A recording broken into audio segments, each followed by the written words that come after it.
करते हैं।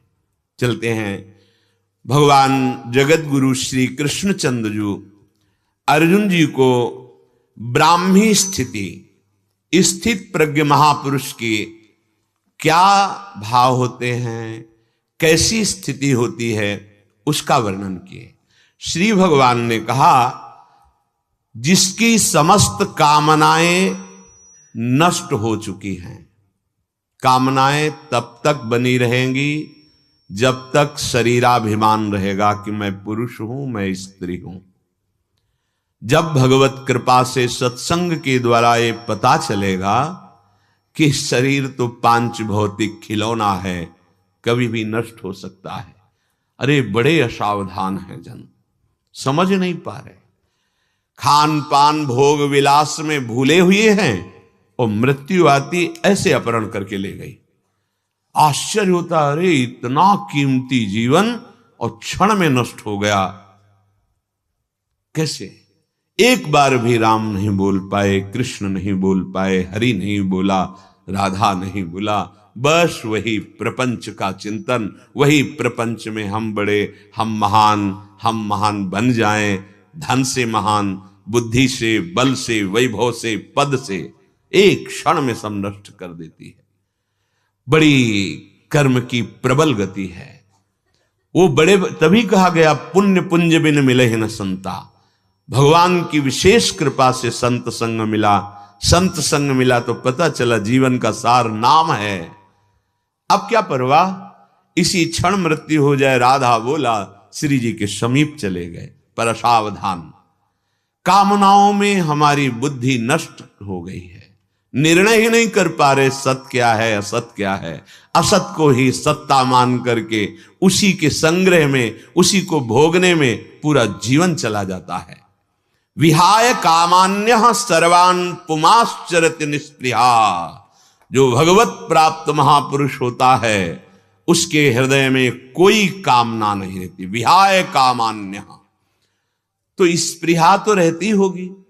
स्पृहा कहते हैं जीवन निर्वाह की आवश्यक वस्तुओं की चाह।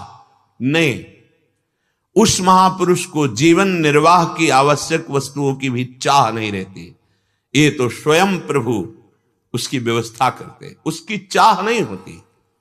यही प्रकृति मां की तरह दुलार करती सिद्ध पुरुषों को। ये तब तक बाधक है जब तक आप विमुख हो, बहिर्मुख हो, अज्ञान में हो। नहीं तो सब भगवत स्वरूप है। जिसे हम माया कहते हैं, यही महामाया जगदम्बा मां है। जब हम इसको गलत दृष्टि से देखते कि तब काम क्रोध लोभ मोह मद मत्सर पीस देते हैं। और जब हम भावयुक्त हो जाते हैं तो यही माया में, जो इसे हम निकृष्ट कहते हैं, ये भगवती अम्बा है। ये मां की तरह दुलार करने लगती है। देखो भगवान रघुनाथ जी मनु जी से कह रहे हैं कि आदि शक्ति जही जग उपजाया सो अवतरी मोर यह माया। माया की जो त्याग वृत्ति है वो कर्ता और भोक्ता भाव की है। मैं मोर तोर तय माया, इसका त्याग करना है। और जहां इसका त्याग किए तो यही माया मां की तरह दुलार करने वाली जगदम्बा है, कोई और नहीं। आद्या शक्ति है, भगवान की शक्ति है। हमारी मलिनता दूर करने के लिए वर्णन किया गया है। ये मैं मोर तोर तय, यही हमको फंसाए हुए है। सर्वान पुमश्चरति निस्पृहा। जो इच्छा रहित महापुरुष भगवत तत्व में स्थित है, स्वरूप में स्थित है, ये शरीर की चिंता खत्म हो जाती है। प्रतिपल जैसे छोटे बच्चे की आवश्यकता का चिंतन मां करती है। हमें इसे किस समय स्नान कराना है, किस समय इसे बाल भोग, किस समय राजभोग, ऐसे प्रकृति के द्वारा, ये प्रकृति का अंश शरीर है, इसका सेवन होता है। वो परमात्म स्वरूप अचाह हो जाता है। ना कामना रहती है और ना शरीर निर्वाह की। क्योंकि जैसे गाड़ी से घर पहुंच जाने पर अब गाड़ी बिगड़ जाए तो कोई परेशानी नहीं, लेकिन रास्ते में परेशानी ही परेशानी। इसीलिए शरीर स्वस्थ है, जल्दी करो, अपनी ऐसी वृत्ति बना लो कि आराध्य देव को भूलो मत। प्रभु को भूलो मत। अगर प्रभु का स्मरण चल रहा है सब काम बन जाएगा। यह है दुर्लभ दे, पर क्षण में नष्ट हो जाने वाली बड़ी भयावह है। कब कहां काल किसकी मति में बैठकर क्या करा दे कुछ पता नहीं। हम कह रहे हैं भगवत प्राप्ति की ना सही बात, जीने के लिए ऐसे तुमसे कर्म न बन जाए कि तुम्हें नारकी गतियों की प्राप्ति हो। इसलिए नाम जप बहुत जरूरी है, सत्संग अमृत है, बहुत जरूरी है। लौकिक पारलौकिक सबकी उन्नति के लिए यह सत्संग बहुत जरूरी है। स्वार्थ परमार्थ दोनों की प्राप्ति के लिए सत्संग बहुत जरूरी है। तभी आप समझ पाएंगे कि कामनाएं सुख देने वाली हैं या दुख। जो महापुरुष भगवान में स्थित होता है वो निर्ममो, अपने शरीर या किसी भी शरीर से उसकी ममता नहीं होती। निरहंकारा, अंतःकरण के अहंकार धर्म का लय हो जाता है, उसमें अहंकार नहीं रहता। सा शांति मधिगच्छति, वो परम शांति को प्राप्त हुआ महापुरुष होता है। चार बातें भगवान ने इस श्लोक में कही, कामना, स्पृहा, ममता और अहंकार। कल चर्चा हुई थी कि इन चारों में से प्रधान है अहंकार। अहंकार यदि नष्ट हो जाए तो तीन अपने आप नष्ट हो जाएंगे। तो अहंकार नष्ट होने का उपाय बता रहे हैं, कर्मयोग, ज्ञान योग और भक्ति योग से। कर्मयोग से अहंकार नष्ट होने का उपाय है कि मेरा कुछ नहीं, मेरा कुछ, मुझे जो भी मिला है तन बुद्धि धन उस सब की सेवा में लगाने के लिए कर्मयोग। यदि हम ऐसी भावना कर लें कि मैं सेवक हूं, सचराचर रूप स्वामी भगवंत, चराचर जगत मेरा स्वामी है, मैं सेवक हूं, मन वचन कर्म से हमारे पास जो सामग्री है, परिवार सामने आई हुई सेवा, चाहे पशु की हो या मनुष्य की हो, मैं सेवक हूं, मुझे करना है। इसी से अहंकार गलित हो जाएगा और भगवान की प्राप्ति हो जाएगी। मैं सेवक, सचराचर रूप स्वामी भगवंत, मेरी सामग्री, मैं कोई शरीर नहीं हूं, मैं कोई सामग्री का भोक्ता नहीं हूं।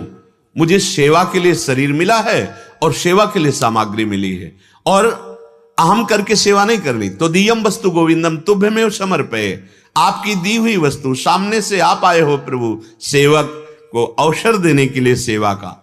बहुत परमानंद की प्राप्ति होती है सेवा में। किसी को टीवी हो गई थी, बहुत ही आखिरी स्थिति थी, कोई सेवा करने वाला नहीं। भाई जी को जब पता चला, श्री पूज्य हनुमान प्रसाद पोद्दार जी गए, उठा के ले आए और अपने परिकर सहित समय बांधा, वो का मुख्य समय, सब वो दस्ताना और ऐसे पहन करके उनकी सेवा में जाते। भाई जी ऐसे जाते। उन्होंने कहा भाई जी आपको ये संक्रामक रोग है, खतरा है, आप ऐसा। बोले आप रोग देख रहे हो, व्यक्ति देख रहे हो, मैं अपना प्रभु देख रहा हूं। नहीं, मुझे कोई भेद, आप अपने भाव से करो, मैं अपने भाव से। सेवा, अगर कहीं आपको सेवा का अवसर मिल रहा है, आप कर्मयोगी हैं, तो आपके पास जो भी वस्तु, जो भी पदार्थ है, शरीर का बल, धन बल, जो भी, उसे प्रभु के मानकर उनकी सेवा में लगा दिया। सामने वाले में भी भगवत भाव, अहंकार अपने आप गलित हो जाएगा, अपने आप। ज्ञान योग, मैं हूं, ये मैं अंतःकरण का मैं नहीं, ये स्वरूप है।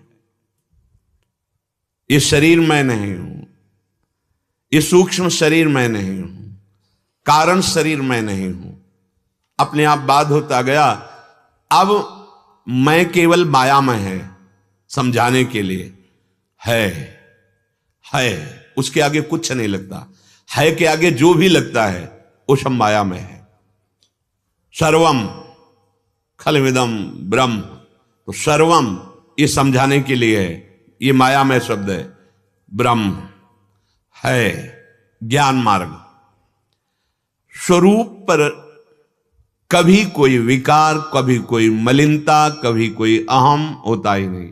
बड़ा चिदानंद में निर्मल अविनाशी, बहुत आनंद का ये विषय है। यदि हम लौट पड़े अपने घर की तरफ, बाहर भटक रहे हैं विषय भोगों में अहम को लिए हुए, मैं प्रकृति का ये जो अंश है ये मैं नहीं हूं, स्वीकार कर लिया है, इसीलिए फंस गया हूं। ज्ञान मार्ग वास्तव में केवल है, ये जो मैं हूं ये भी अंतःकरण धर्म से समझाने के लिए बोला गया कि इसीलिए वो अनिर्वचनीय, सब चिंतन समाप्त हो जाए तो जो बचा वो आत्मस्वरूप है। कोई चिंतन नहीं, ना सत ना असत, सब शांत। तभी वो शांत रस का आ गया है। देश काल अवस्था शरीर सूक्ष्म कारण सबसे बड़ी ज्ञान के पंथ कृपाण का धारा, परत केवल ज्ञान की बातें कर लेने से नहीं होता। तस्मात् शास्त्रम प्रमाणम थे, अनुभूत और शास्त्र सम्मत जब हम दो बात कर रहे हैं तो उसको और प्रखर करने के लिए, ना कि भूल भुलैया में हम दस्तखत कर दें, ना हम भूल भुलैया में दस्तखत करेंगे, ना आपको भूल भुलैया सामने बैठकर अगर प्रश्न कर रहे हो तो ना आपको भूलने देंगे। उसी बात पे चलो। ज्ञान का जो मार्ग है, सही पूछो तो बात करने वाली बात ही नहीं। ज्ञान के मार्ग में बात करने वाली बात ही नहीं, जितनी बात है वो सब अंतःकरण धर्म से है, स्वरूप की कोई बात ही नहीं है। वो तो अंतःकरण धर्म से क्षमता को प्राप्त हुआ। जब अहम अंतःकरण का लय हो गया तो जो बचा वो श्री कृष्ण है, वही आत्म तत्व है, वही परमा। तभी कहा ज्ञान का पंथ कृपाण का धारा, परत खगेश लगे नहीं बारा। अब सबसे सरल महान और सब कुछ अनुभव करा देने वाला भक्ति योग। कैसे अहंकार नष्ट होता है? मैं, मेरा, जो कुछ, जैसा, मैं अपने प्रभु का। बिल्कुल सरल। इसमें गणित नहीं लगानी कि स्थूल नहीं, सूक्ष्म नहीं, कारण नहीं, ये जैसा। वे बहुत मस्ती का मार्ग, बहुत मस्ती का। ये समझ में केवल आ जाए, कोई भी ज्ञान बकाया नहीं रह जाएगा। स्वरूप बोध के लिए जो बहुत श्रम युक्त साधना है, उस सहज में आ जाएगा स्वरूप। अरे जब सूर्य प्रकाशित होता है तो छोटी सी छोटी वस्तु का दर्शन हो जाता है। जब भक्ति आएगी तो उनके लड़का बच्चा कहां रहेंगे? ज्ञान वैराग्य, वो तो मां के साथ ही रहते हैं। भक्ति के पुत्र हैं ज्ञान वैराग्य। जहां भक्ति आई, शुद्ध ज्ञान शुद्ध वैराग्य, अपने आप सब अनुभव हो जाएगा। ये बहुत बहुत महिमा में बात है, पर कुछ ऐसा है कि भगवान की बिना कृपा के भक्ति का मार्ग नहीं मिलता। कई बार हम कह चुके हैं कि ये ऐसे मिलता है, ये लगाते लगाते बुद्धि, हाँ बहुत समस्या है। हम ज्ञान प्राप्त करना चाहते हैं लेकिन गुरु की शरण में नहीं, शास्त्र पढ़ के मनमानी, ऐसा कभी नहीं हुआ। ज्ञान विशुद्ध मार्ग है, अभेद भक्ति है, इसमें कोई संशय नहीं है, पर बहुत कठिन है क्योंकि इसमें चिंतन का अवलंबन नहीं। इसमें जीवन भर प्रयास चिंतन रहित होने के लिए किया जाता है। किसका चिंतन करोगे? कोई हो तो चिंतन करे, और जो है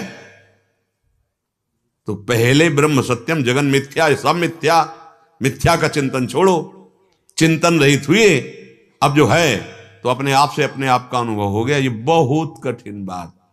अब आ जाओ, जो है वो मेरा प्रीतम है, मानी संख्या 1, सवाल हल है। कौन? मेरे प्रियालाल। तो उन्हें तो एक है ना। हाँ, रसो या परमानंद एक द्विधा सदा, श्री राधा कृष्ण रूपाभ्याम तस्मै तस्मै नमो नमः। वही एक तत्व रस स्वरूप दो रूप धारण करके हमारे सुख के लिए प्रियालाल के रूप में विराजमान है। मैं, मेरा, जो कुछ, जैसा, जैसा, ऐसा करो, ऐसा करो, ऐसा ऐसा, जैसा, मैं आपका, मेरा आपका। भगवत प्राप्ति, वही बात समझनी बिल्कुल सरलता से। तू दयाल दीन हो, तू दानी हो भिखारी, कोई संबंध मान लो, आप पतित पावन है, मैं पतित हूं, मैं दीन हूं, आप दीनानाथ है, मैं भिक्षुक हूं, आप दाता है, जो चाहो। तो ही मोहि नाते अनेक, मानिए जो भावे, ज्यों त्यों तुलसी कृपालु चरण शरण पावे। जैसा हूं, ये स्थूल सूक्ष्म कारण जो जो जो सब आपका, बहुत सरल। इसमें क्या जाता है?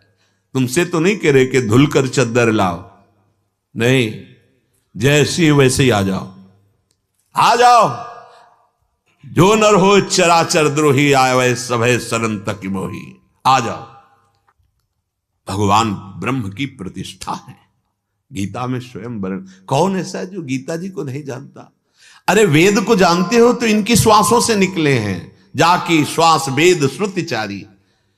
अगर आपको बहुत जल्दी निर्भय निश्चिंत निशोक परम पद में आरूढ़ होना हो तो ये बात मान लीजिए, मैं जैसा हूं बिल्कुल अक्षरशा, मैं जैसा हूं, मेरा जो कुछ है, मलिन मन, मलिन बुद्धि, मलिन चित्त, जो भी जैसा, मैं अहंकारी हूं, नीच हूं, पापी हूं, बिल्कुल साधना नहीं।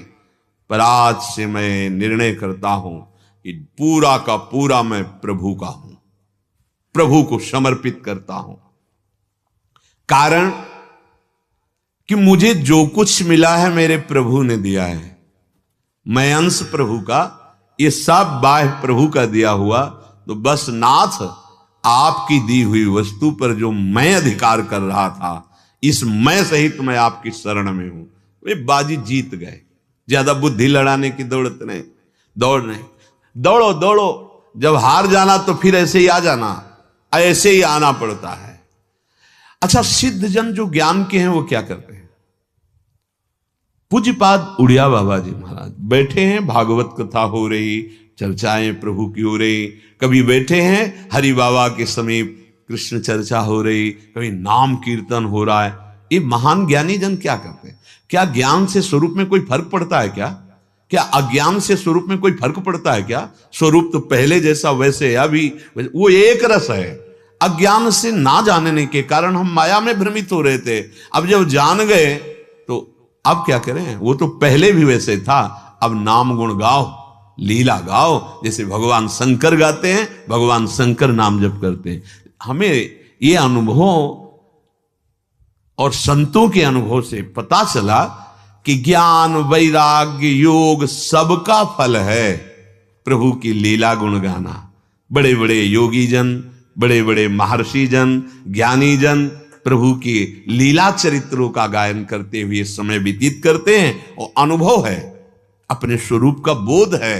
ये आज हम बोध प्राप्त करने चलते हैं तो सबसे पहले जहां से जिनकी कृपा से बोध प्राप्त होता है उन्हीं की अवहेलना करने लगते हैं। गीता का श्लोक बोलेंगे लेकिन गीता गायक श्री कृष्ण को हम वो जो मानने चले हैं वो नहीं मान पाते। ऐसे शब्द जब सुनने को मिलते तब लगता है आप ठीक कहते हो प्रभु, दैवी हेषा गुणमयी मम माया दुर्त्या। ठीक कहते हो नाथ कि देखो शास्त्रों का सब ज्ञान है लेकिन ये बात स्वीकार नहीं है कि स्थिति कहां है, स्थिति क्या है। भक्ति योग ये हम केवल कोरी भावुकता से नहीं कह रहे, इसलिए प्रार्थना है, हार करके कह रहे हैं हार गया, हार गया। और शायद अपने ना हारते, महादेव जी ने ऐसा, वो ज्ञान समुद्र है ना और वो परम प्रेमी भी हैं, उन्होंने करुणा करके कि काहे को समय वो ऐसे हार गया। अब यहां से प्रारंभ हुई भक्ति योग। नहीं, श्रवण कीर्तन स्मरण ये तो हर उपासक का, हर मार्ग का जो सही उपासक है वो इसी में चलता है, पर वो अहम बना रहता है। यहां अहम त्याग की बात कहा है कि जिसका अहंकार नष्ट हो गया उसकी ममता, स्पृहा, कामना, कामना, स्पृहा, ममता, अहंकार, अहंकार का त्याग करने के लिए बहुत बढ़िया भक्ति योग में उपाय है। आप भगवान को सर्वस्व मान करके जो भी जैसे हो समर्पित हो जाओ। अब ये आता नहीं हमको समर्पित होना, तभी गुरुदेव का वर्णन, तभी भगवत प्रेमी महात्मा के संग की महिमा का वर्णन किया गया। तात स्वर्ग अपवर्ग सुख धरी तुलाए कंग, तूलन ताहि सकल मिल जो सुख लव सत्संग। आज से मैं मेरा जितना जो कुछ है, निहाल होने की बात है, प्रभु को समर्पित करते हैं अंदर से। पापी हूं, पुण्यात्मा हूं, साधक हूं, असाधक हूं, जैसा भी हूं, मैं आज से अपने प्रियाजू का हूं, अपने प्रियालाल का हूं। अब मेरा अधिकार न इस शरीर पर है, न मन पर है, और न अपने पर है। अब वो जैसे चाहे अपनी वस्तु का बर्ताव करें। बहुत ध्यान देने योग्य बात है। जैसे आपने हमें ये वस्त्र दे दिया, अब इसको सर में बांधे, पहन ले, या बिछा के बैठ जाए, या ओढ़ ले, आपका प्रश्न नहीं बनेगा। क्योंकि आपसे अगर कोई कहेगा हमने देखा आपने जो चादर दिया था ना, वो ऐसे जमीन में रख के रगड़ रहे थे, उस पे ऐसे पैर रख रहे, तो आप कहोगे मेरा अधिकार नहीं, क्योंकि मैंने उनको दे दिया, अब वो जैसा चाहे। बस भक्त का जीवन ऐसा होता है। अब ये तन मन प्राण जीवन आपको समर्पित, स्वामी श्री हरिदास जी, ज्यों ज्यों राखत हो त्यों त्यों रहियत हो हरि। अपनी निष्ठा पे आ जाओ। अब तुम्हें डरना नहीं, मन कहां जा रहा है, ये कहां हो रहा है, कैसा हो रहा। आपका जब मन चंचल हो रहा है तो उधर देखो, ये तो दे दिया है ना, प्रभु को दे दिया है, देखो प्रभु बहुत जल्दी निर्मल हो जाएगा, बहुत जल्दी विश्राम प्राप्त हो जाएगा। जब लक्ष्य अहम और भोग होता है तो मलिन होता है मन, और जब लक्ष्य प्रभु होते हैं तो निर्मल हो जाता है। जिस तरह वस्तु देने के बाद जिसको दिया गया वो जैसा चाहे वस्तु से वर्ताव करे, वैसे ही मेरे प्रभु अब जहां रखना चाहें, जैसे रखना चाहें, जिस स्थिति में रखना चाहें, मैं राजी हूं। चतुराशी जी का प्रथम पद पहली पंक्ति, जोई जोई प्यारो करे सोई मोहि भावे। देखो है भला ये बात, ये बहुत बड़ी बात है। जोई जोई प्यारो करे सोई मोहि भावे। नहीं भाई, अभी हमारे हृदय में अनुकूल पड़ा तो जय हो प्यारे की, प्रतिकूल पड़ा तो संशय हो जाएगा। नहीं, भक्त अनुकूल प्रतिकूल का भगत नहीं है, वो प्रभु का भगत है। वो उनके द्वारा हर परिस्थिति जो दी गई है वो भावे। जोई जोई प्यारो करे सोई मोहि भावे। प्रियाजू के द्वारा दिया हुआ हर प्रसाद हमारे लिए अमृत है। चाहे वो दुख दे, सुख दे, निंदा दे या सम्मान दे, ये उनका। लेकिन कह देना बहुत सरल है भाई, देख लो, कह देना सरल है, हाँ बहुत कठिन है। जब सभा में अपमान हो और हमारे आराध्य देव हमें बहुत ऊंचाई पर चढ़ाने के लिए कृपा कर रहे हैं, ये बात आवे तो आप भक्त, और ये बात आवे कि हमने कुछ कहा तो है नहीं, अरे कहना था तो एकांत बुला के लेते। सबके बीच में प्रतिकूल नकारात्मक भाव। शरणागति का क्या लक्षण है? प्रतिकूलस्य वर्जनम, विपरीत भावना का त्याग। ये भावना कैसे आ गई? बहुत मंगलमयी शरणागति, मंगलमयी। अब जोई जोई प्यारो करे सोई मोहि भावे। मेरे पास शरीर इंद्रियां मन बुद्धि जो है, ये मैंने प्रभु के नाम कर दी। अब देखो कितना बढ़िया बात है कि हमको इंद्री जीत होना, मन जीत होना, जो बातें चल वो हमारे बस की नहीं भाई। ये आप ये ले अपनी संभालो सब, ये दुकान मकान सब आपका और मैं भी आपका। बस उसी को महाभागवत करो सद्य ते ही साधु समान। एक साधु बनता है और एक को साधु भगवान बनाते हैं। ये बहुत बड़ी बात हो गई। समर्पण, शरीर इंद्री मन बुद्धि ये सब नाम कर दिया, मेरा अधिकार नहीं। अब चाहे जैसी परिस्थिति आवे, दुख आवे सुख आवे, महल में रखो झोपड़ी में रखो, अपमानित करो सम्मानित करो, राजी हैं उसी में जिसमें तेरी रजा है। क्या हुआ? अहम समर्पित हो गया। ऐसा भाव उस समर्पित उपासक के हृदय से अहंकार, ममता, स्पृहा, कामना, कामना, स्पृहा, ममता, अहंकार चौथे। पर बात यहां है कि अहंकार समर्पित हो गया तो सब सकिल गए, सब प्रभु के चरणों में समर्पित हो गए। अहंकार समर्पित हुआ तो हमारे हृदय की ममता, क्योंकि अब शरीर तो प्रभु को दे दिया, परिवार प्रभु को समर्पित है, अब केवल कर्तव्य के पालन में लगे हैं, जैसी जितनी सामर्थ्य प्रभु ने दी। ये बड़ा आनंदमय मार्ग, भगवत समर्पित जीवन। ऐसा ब्राह्मी स्थिति पार्थ नैनाम प्राप्य विमुह्यति स्थित्वा स्यामंत कालेपि ब्रह्म निर्वाण मृच्छति। हे प्रधानंदन, इसे ब्राह्मी स्थिति कहते हैं। यह है ब्राह्मी स्थिति। बहुत जल्दी जल्दी अपने लोग स्वीकार कर लेते कि हम तो कुछ हो गए। स्थिति में आओ। अगर छोटे में सुखों में आप तृप्त हो जाओगे तो उस महान सुख को कैसे प्राप्त करोगे? महान सुख के लिए अल्प सुखों का त्याग करना होगा। भले वो सात्विक सुख है, अल्प सुखों का, भले वो साधन जन्य सुख है, उनका त्याग करना होगा, तभी उस महान सुख में पहुंचोगे। ऐसा ब्राह्मी स्थिति। हे पार्थ, ये ब्राह्मी स्थिति है जो हमने वर्णन किया। निर्ममो निरहंकारा सशांति बधिगच्छति सर्वान कामान विहाय। कोई कामना नहीं, कोई स्पृहा नहीं। ये ब्राह्मी स्थिति है। ये भगवत प्राप्त महान उस महापुरुष की स्थिति है। अहंकार रहित होने पर जब व्यक्तित्व मिट जाता है तो ये ब्राह्मी स्थिति स्वयं में जागृत हो जाती है। ये कोई ऐसा नहीं कि पैदा की गई हो, ये है जो है वो छा जाती है। बहुत साधन करने पर भी इसका मिटना बहुत कठिन होता है, अहंकार का। बहुत विचित्र है, बहुत विचित्र है। गुरु कृपा से ही इस विचित्र को चित्त किया जाता है, नहीं तो बहुत कठिन है। क्या बैठ गया दिमाग में? किसे कहते हैं तप? क्यों बैठा लिया अहम में? वही एक है जिसको मिटाना तप है, अहंकार। बहुत ये बड़ा सूक्ष्म, बिना गुरुदेव की कृपा के, बस बार बार इसी के कृपालु गुरुदेव मिल जाएं और वो हाथ पकड़ लें और हम उनको अपना भाव समर्पित कर दें कि अब ये निश्चय कर ले कि अब ऑपरेशन थिएटर में जा रहे हैं, कुछ भी हो सकता है। नहीं, बिल्कुल तैयार रहो।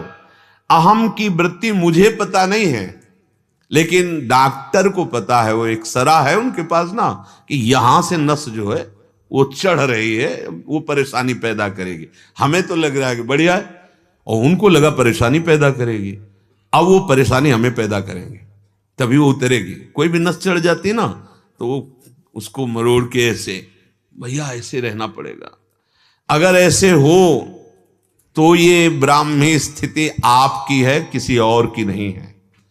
बस समर्पण होना बड़ा कठिन होता है। गुरु बना लेना तो सरल है, लेकिन गुरुदेव को आजीवन पर ब्रह्म मानकर वो है, बस उनके आगे बिक जाना एक बहुत कठिन बात है, बहुत कठिन बात। अहम का बहुत बड़ा खेल हो भैया। हम ये हृदय की बात कहते हैं कि केवल एक जगह इसका ऑपरेशन होता है। ये बहुत मेजर ऑपरेशन है। ये को पूरे जीवन में होता रहे, मेजर ऑपरेशन। तैयार रहो।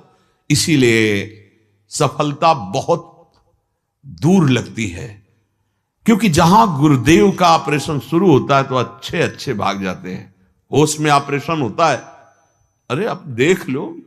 अच्छा देखो, अपने क्या है कि किसी योग्य नहीं है, तो जब देखते हैं कि हम गोद में बैठे हुए हैं, तो अगर ये लग गया कि उतार दिया तो हम तो चल ही नहीं पाएंगे। हमारा तो कोई सामर्थ्य है नहीं, हमारी कोई वृत्ति नहीं। हमारे तो जैसे माँ की गोद में बैठा हुआ बच्चा, ऐसे हम तो गुरुदेव की गोद में बैठे हुए हैं।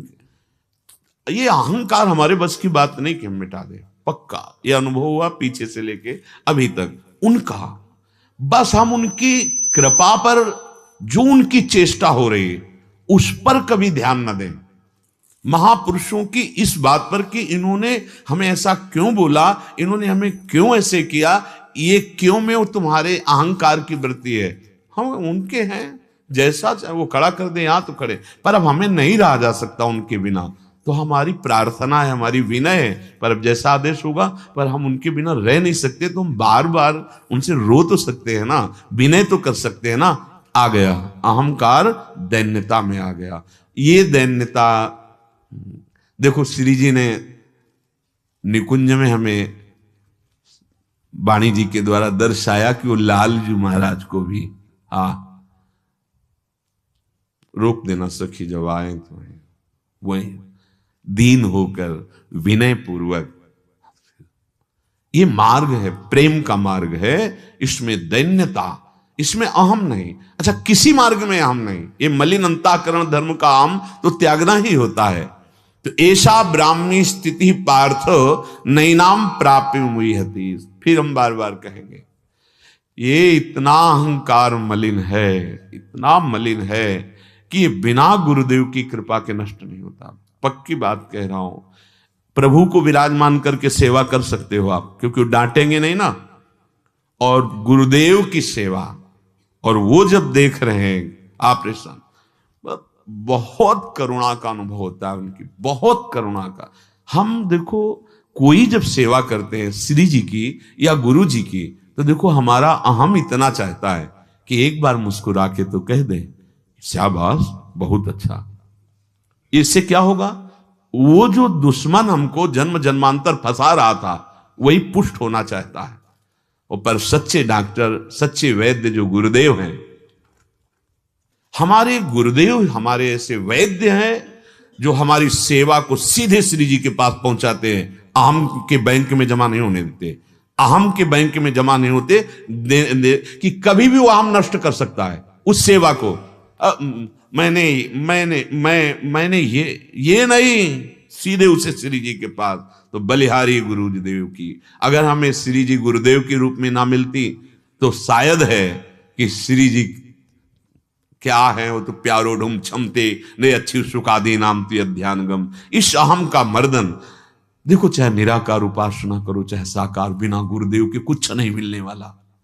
और गुरुदेव का वर्ण करना मात्र नहीं है, गुरुदेव के हो जाना मात्र है। हमने गुरु बना लिया, कंठी बांध ली, मनमानी आचरण करे, कुछ नहीं होने वाला। अगर हम गुरुदेव के हो गए तो लाखों कोस दूर रहो, तुम्हारे मस्तिष्क में गुरुदेव बैठे रहेंगे। ये ऐसा नहीं, गुरुदेव ने मना किया, ये हम नहीं कर सकते, हमारे गुरुदेव की आज्ञा नहीं। बस गुरुदेव के समीप हो, आपको सामने गुरुदेव नजर आएंगे। ये भगवान ने जो गुरु शिष्य का संबंध बनाया है, ये माया मुक्त होने के लिए बनाया है। बस गुरुदेव की आज्ञा में स्थित हो जाए। देखो ये गीता जी कहां से शुरू हुई, शिष्यस्ते हम, मैं आपका शिष्य हूं, और प्रपन्नम, केवल शिष्य ही नहीं हूं, पूरा समर्पित हूं, शरणागत हूं। गीता प्रारंभ हो गई। ऐसा ब्राह्मी स्थिति पार्थ है, पार्थ ये ब्राह्मी स्थिति है, बहुत दुर्लभ स्थिति है, और वो हमारी है, वो है, बस उसी का अनुभव करना है। कोई साधना से वो जागृत या सुप्त नहीं है, वो है, एक रस है। उधर से विमुख होकर हम संसार शरीर में लगे, इसीलिए नहीं समझ पा रहे।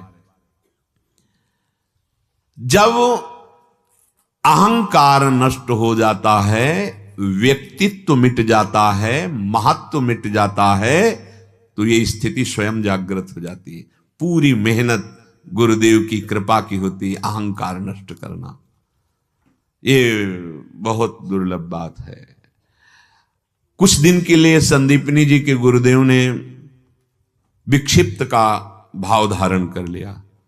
जितने सैकड़ों ब्रह्मचारी वहां वास कर रहे थे, डांटना, धूल फेंकना, थूक देना, ऐसे ऐसे चेष्टाएं करना, सबने समझ लिया गुरुदेव पागल हो गए। अब तो पढ़ाना लिखाना तो बात दूर रही, अब इनसे बचना पड़ेगा, नहीं तो कहीं चोट पहुंचा देंगे।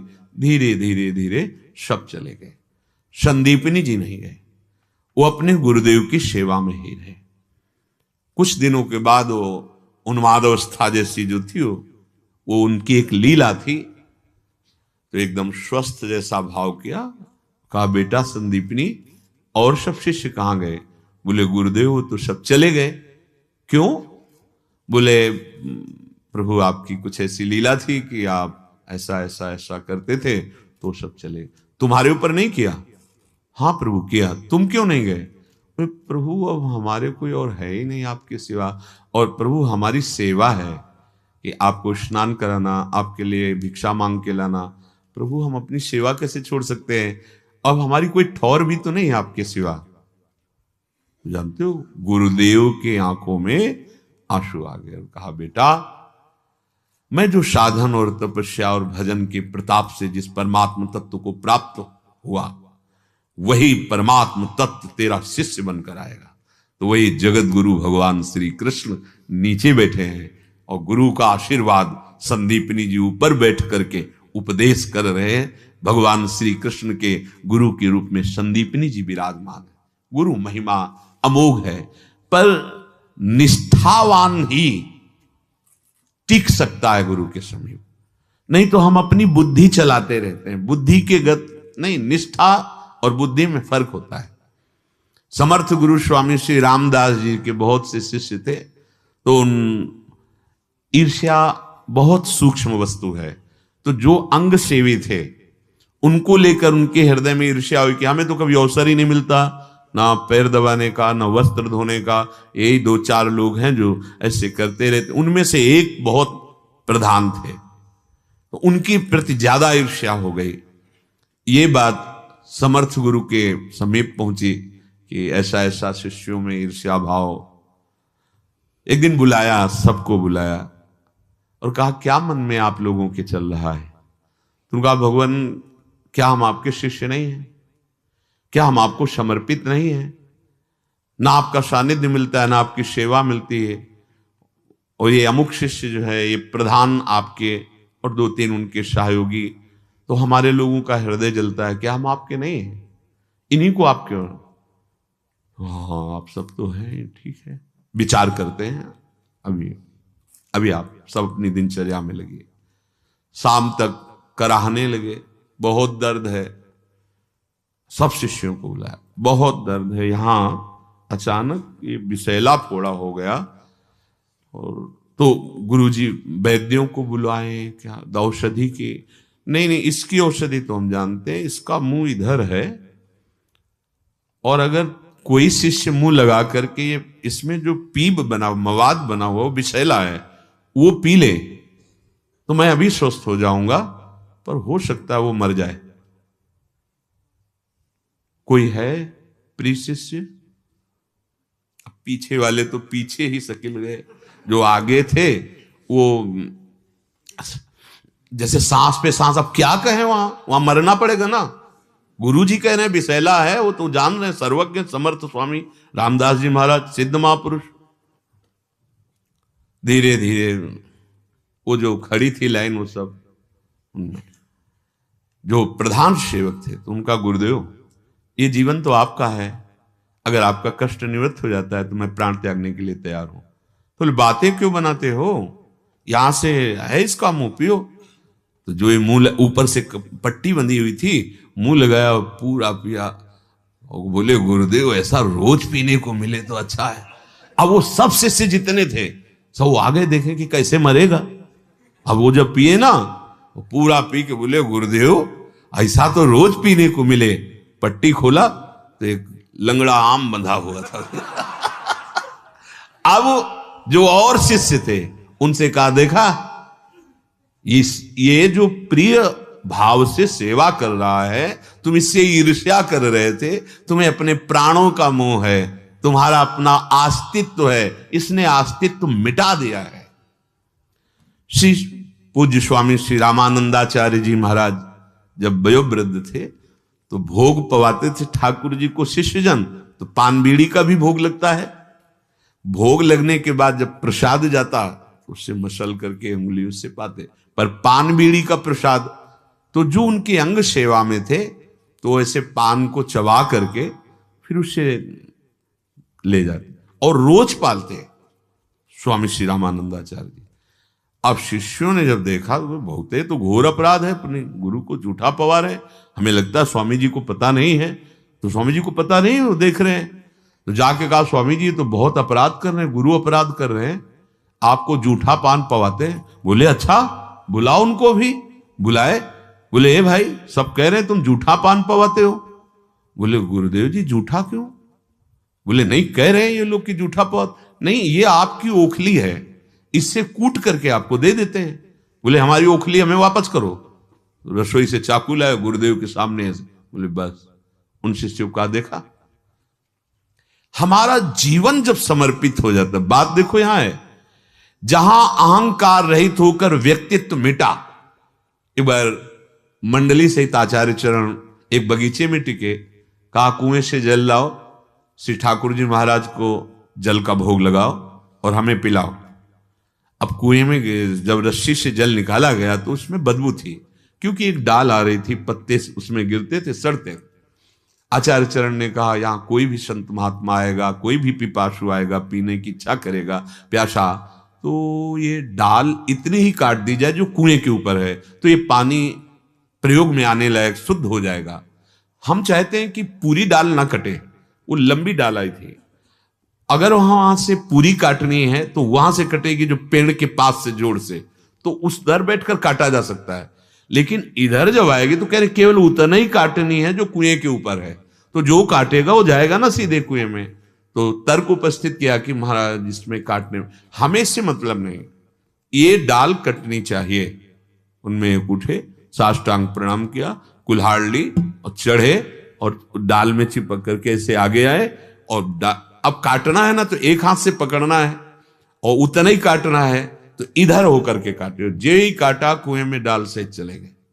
अब सब शिष्य वो तो प्रसन्न मुद्रा में आचार्य चरण बैठे, सबने कहा महाराज जी निकाला जाए, क्योंकि वो तो पधारी गए होंगे, कुल्हाड़ और डाल सब जल में, कोई आवाज नहीं आ रही। बोले नहीं कोई जरूरत नहीं है, आप लोग बैठे। थोड़ी देर में नमो नमः, जय हो तेज प्रकट हुआ और भगवत पार्षदों के बीच में शिष्य सामने आए। ऐसे कुएं से बाहर किए, प्रसाद लिए।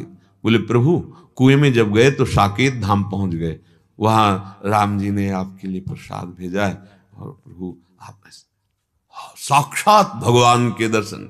और वहां क्या दिखाई दे रहा था घटना, गिरे और मरी गए होंगे अब तो, क्योंकि ऐसा गुरु आज्ञा में कभी बिना ही विचार करी शुभ जाने।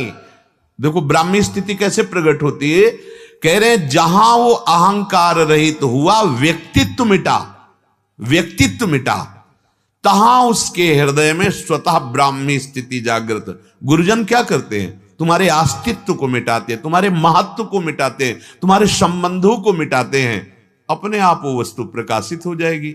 ये जहां ऑपरेशन होना शुरू होता है वहां टिक नहीं पाता। अत्यंत भगवत कृपा है जो अपने मुख से श्री भगवान ब्राह्मी स्थिति का वर्णन किए। मोह कलिल और श्रुति विप्रतिपत्ति, अर्थात संसार का जाल और शास्त्र जाल से जिसकी बुद्धि तर जाती है वो परमात्मा को प्राप्त हो जाता है। जो परमात्मा को प्राप्त होता है उसकी सारी कामनाएं शांत हो जाती हैं, स्पृहा भी नहीं रहती है, इंद्रियां मन सब अधीन हो जाते हैं और वो निर्मम निरहंकार होकर परमात्म स्थिति को प्राप्त हो जाता है। नैनाम प्राप्य मुह्यति। अब उसके हृदय में कोई मोह नहीं पैदा कर सकता, ना अपना शरीर, ना कोई दूसरा शरीर, ना कोई विषय भोग, संभावना ही नहीं रह गई ब्राह्मी स्थिति में, क्योंकि अहंकार का सर्वथा लय हो गया, अपनी स्थिति जा गई। ब्राह्मी स्थिति किसी और की नहीं, अपनी स्थिति है। ये होता है अहंकार और व्यक्तित्व नष्ट होने पर, कहीं भी किंचन मात्र अब मोह की संभावना नहीं रही। नैनाम प्राप्य विमुह्यति। सत असत का ठीक तरह से ज्ञान हो जाने से मोह सलिल से पार हो जाता है। स्थित्वा श्यामंत काले पि ब्रह्म निर्वाण मृच्छति।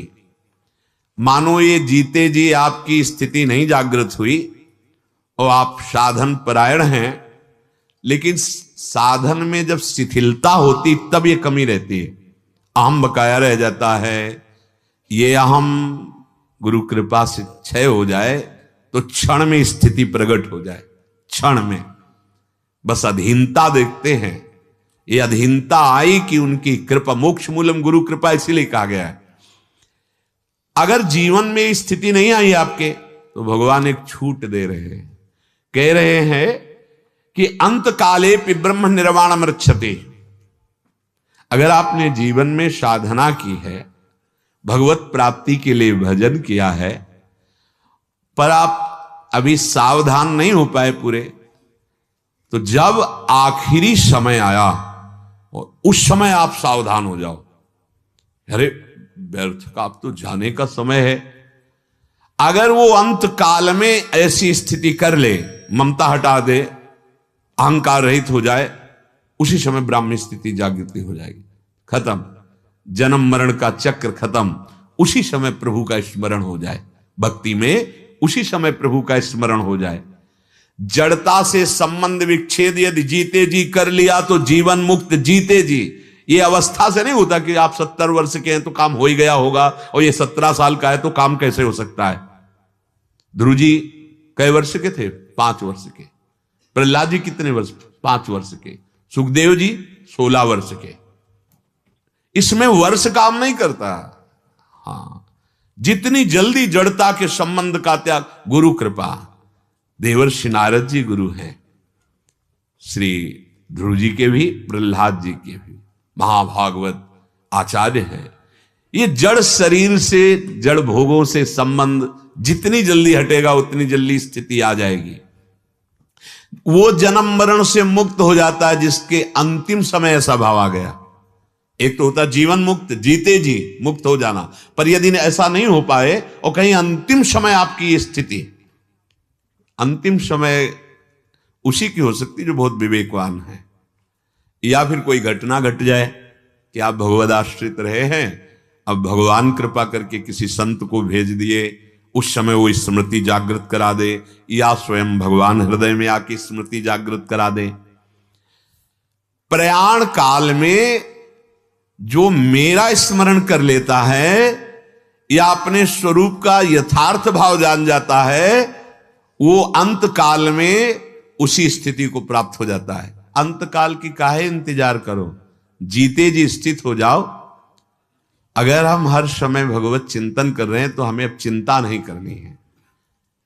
भगवत चिंतन अगर निरंतर नहीं हो रहा, चिंता का विषय बन रहा है, पता नहीं उसी अंतराय में प्राण निकल जाएं। ब्राह्मी स्थिति की महिमा स्वयं भगवान ने वर्णन की है। अंत काल में ये स्थिति प्राप्त हो जाए तो शांत ब्रह्म को प्राप्त हो, अर्थात मोक्ष पदवी। जैसे कोई भगवान के मार्ग में चल रहा है पर लड़खड़ाता हुआ चल रहा है, तो जीवन में उसको ये स्थिति अनुभव में आना कठिन है, क्योंकि लड़खड़ा रहा है, पर अंतिम समय बात बन जाएगी, क्योंकि जीवन में उसने भगवान का सहारा लिया है, भगवद आश्रय लिया है। या तो कोई संत आ जाएंगे भगवत प्रेरित, और या स्वयं भगवान स्मरण बन जाएंगे। ये हमारा विश्वास है, और भगवान ने भी शास्त्रों में वर्णन किया है कि जिस समय मूर्छा अवस्था आने को होती है, उस समय वो मेरा स्मरण करने में असमर्थ होता है, तो मैं स्वयं उसके हृदय में स्मरण बन जाता हूं। इसीलिए भरोसा, आश्रय, आत्मसमर्पण, शरणागति, ये बहुत जोर की बात है। अर्थात साधन पक्ष से पक्का वादा नहीं किया जा सकता, लेकिन कृपा पक्ष से पक्का वादा हो जाता है। तो हमारी महारानी जी तो बहुत ही करुणामयी है। सहज स्वभाव पर्यो नवल किशोरी जू को मृदुता, दयालुता, कृपालुता की राशि। इसीलिए अपने को कोई संशय नहीं होना चाहिए, तभी हम एकदम ऐसे बोल देते हैं भगवत प्राप्ति कोई कठिन बात है। हाँ, साधन पक्ष से कठिन बात है, कृपा पक्ष से नहीं। कृपा में देखो, हमारी स्वामिनी जी की सखी हैं हित सजनी जी, जब महाप्रभु हरिवंश चंद्र जी के रूप में प्रकट हुए तो नरवाहन जी, उनका कार्य क्या था, उनकी प्रणाली क्या थी, आप देख लीजिए। धन लेना, जबरदस्ती छीनना, हिंसा करना, मतलब वो एक तरह से उनका वैभव संपन्न सब शासन चल रहा था, राजा कहे जाते थे, पर वो बहुत बड़े, कोई भी ऐसा नहीं जो भयभीत न हो। ब्रजमंडल में नरवाहन जी की चलती थी, और जो भी आएगा अगर सम्मान से जाकर के भयगांव में दे आया, टैक्स फीस दे आया तो बच गया, रह लो, नहीं तो फिर उनके जन बड़ा महाप्रभु हरिवंश चंद्र जो आए राधा वल्लभ जी को लेकर के जब लता भवन में स्थापित किया, तो उनके सेवकों ने सूचना पहुंचाई नरवाहन जी को कि ये तो ऐसे प्रभावशाली कि हमारी हिम्मत ही नहीं कि उनके सामने चले जाएं। कर मांगना, उसे जकात उस समय कहते थे, कर मांगना या कोई भय दिखाना असंभव है। उनका हम देखते हैं स्वयं, कौन है ऐसा। आए महाप्रभु उस समय राधा वल्लभ लाल का श्रृंगार कर रहे थे, तो जो पत्र पुष्प आदि दिए जा रहे थे, तो ऐसे दृष्टि कर, तो छुप करके महाप्रभु के नेत्र ऐसे रसीले, नयन कृपा अवलोकि प्रणत जन आरति हरणम, क्योंकि प्रियाजू के नेत्रों की महिमा, लालजू के नेत्रों की महिमा, और इन नेत्रों में प्रियालाल के दोनों नेत्र समाये हुए, दोनों युगल सरकार के दोनों नेत्रों का पान करने वाली श्रीहित सजनी जो जे भी उस महाप्रभु की दृष्टि नहीं पड़ी, पर ऐसे सेवा सौंध लेते समय जब दृष्टि ऐसे हुई और झरोखे से नरवाहन जी ने एकदम हृदय में, प्रेम की बहुत बड़ी चोट होती है, बस उनको लगा मेरे जीवन को धिक्कार है। ये होती है दृष्टि का प्रभाव। राधा वल्लभ श्री हरिवंश, राधा वल्लभ, वही से पकड़ लिया। अब ऐसा महाप्रभु के दर्शन का प्रभाव पड़ा कि आपने तो स्वयं सब छोड़ दिया, एकांत सेवन करते राधा वल्लभ श्री हरिवंश। अभी महाप्रभु से मिले नहीं, दर्शन केवल झरोखे से, राधा वल्लभ श्री हरिवंश, राधा। उनके सैनिक तो वैसा ही बर्ताव करते थे। तो एक कोई बहुत बड़ा जैनी व्यापारी जो करोड़ों अरबों के, पहले ऐसे यमुना जी से ही बड़ी बड़ी नाव जल जहाज से ही व्यापार हुआ करता था, तो जा रहा था, उसे तुरंत इनके सैनिकों ने रोका और कहा इतना धन दीजिए। उनके पास सैनिक थे, युद्ध हुआ, उनके सैनिकों को मारा, और जब युद्ध हुआ तो इसका निर्णय हो गया कि तुमने आराम से तो दिया नहीं जकात चुंगी, तो उनको बंदी बना लिया, सारी संपत्ति नरवाहन जी के खजाने में जमा कर दी और कहा इतनी संपत्ति और मंगा तो तुझे क्षमा कर देंगे, नहीं तो तुझे फांसी दी जाएगी। कहां से इतनी संपत्ति हम मंगाए, फांसी निश्चित हो गई, कल दी जाएगी। रात्रि में जब उन शयन का समय होता, उनके लिए भी भोजन भेजा जाता। भोजन भेजा गया तो दासी एक लेके गई थी, वो रो के बोले कि कोई उपाय है, बच सकता हूं, क्योंकि कल फांसी दी जाए। तो उनका एक पक्का उपाय, आप पक्का बच जाओगे। हमारे मालिक इस समय राधा वल्लभ श्री हरिवंश, राधा वल्लभ श्री हरिवंश रटते हैं, तो तुम रात्रि के मध्य में जब सब शांति हो, चिल्ला चिल्ला के कहना राधा वल्लभ श्री हरिवंश। तो यहां से थोड़ी ही दूर महल पर एकांत में वो राधा वल्लभ श्री रटते, अगर वहां आवाज पहुंच गई तो आप बच गए। अब ऐसा फांसी दिया जाएगा सुबह और राधा वल्लभ श्री हरिवंश बचा लेंगे। जोर से चिल्लाकर रात्रि के 12 बजे राधा वल्लभ श्री हरिवंश, राधा वल्लभ श्री हरिवंश। नरवाहन जी के कान में पड़ा कि जो मैं रट रहा हूं, इसका मतलब जिनको मैंने गुरु रूप में मन से वरण किया, उनका कोई शिष्य हमारी कैद में। तत्काल आए, खुलवाया गया, नजदीक गए और कहा क्षमा कीजिए, मुझे पता नहीं था कि आप हमारे गुरु भाई हैं, मुझे क्षमा। बार बार, और वो बेचारा सकुच रहा कि मैं तो अपने प्राण बचने के लिए राधा वल्लभ श्री हरिवंश बोला। तत्काल सैनिकों को बुलाया और कहा सारी संपत्ति वापस की जाए, और उनसे हाथ जोड़कर कहा कभी हमारे गुरुदेव से मत कहना जा करके कि मैंने ऐसा आपके साथ, और आप क्षमा कीजिए। तब उसको लगा कि जिनके नाम के प्रताप से मेरे प्राण बच गए, सम्मान मिला, संपत्ति वापस हो गई, एक बार देख तो लूं वृंदावन में। अब वो सुबह लता भवन में गए, महाप्रभु को देखा, साष्टांग दंडवत हुए, कहा प्रभु ये सारी संपत्ति आपको समर्पित करते हैं, आप अपना शिष्यत्व दे दीजिए। क्यों भाई? तो उन्होंने कहा आपके एक शिष्य नरवाहन है, ऐसा ऐसा ऐसा पूरी घटना बताई। तब महाप्रभु ने कहा ये संपत्ति तो आप पास रखिए और राधा वल्लभ जी का नाम जप कीजिए, जाए। नरवाहन को बुलाया। आज जब गुरुदेव का आदेश है, नरवाहन जी सामने आए, महाप्रभु करुणा से, देखो नाम के संबंध मात्र से कैसी करुणा आचार्य चरण की हुई कि उनको ऐसे प्रियालाल नरवाहन प्रभु निहार लोचन भरी घोषनार नख सिख सौंदर्य काम दुख जो प्यारोढ़ुम क्षमते नयच्छु शुकादी नाम ध्यानगम। आचार्य ऐसे दर्शन करा दिए। और सबसे महामहिम बात, किसी महाभागवत की अगर वाणी देखो तो अपने गुरु जी की छाप लगाते हैं। अच्छा, महाप्रभु किसी रसिक शेखर के शिष्य एक से एक मान, अगर उसकी तो कोई आश्चर्य की बात है कि महाप्रभु अपने रस ग्रंथ प्रेम समुद्र श्री चतुरासी जी में नरवाहन जी की छाप के 2 पद, एक केली विलास का और एक रास विलास का, मानो केली विलास और रास विलास सर्वस्व अपना निज वैभव नरवाहन को समर्पित कर दिया। ये क्या करुणा, हमारी स्वामिनी जी की करुणा उतरती है निज जनों में। तो हमारी स्वामिनी जी कितनी करुणामयी है। हम अब ये न सोचे कि अब हमारा क्या होगा, हम ये सोचे कि हमारी स्वामिनी जी और रात दिन जितना हम में बल है नाम जप करें, प्रतिकूल आचरण न करें, तो इसी जन्म में हम मरने के बाद की क्यों सोचे। जीते जी हमें अनुभव हो जाएगा कि हमारा काम हो गया। जब पेट भर जाता है तो कोई दूसरा नहीं बताता है कि आप छक गए, अपना अनुभव होने लगता है आप कृत्य भयों में, अब बात बन गई। शिष्ट से आगे श्री राधा वल्लभ लाल की।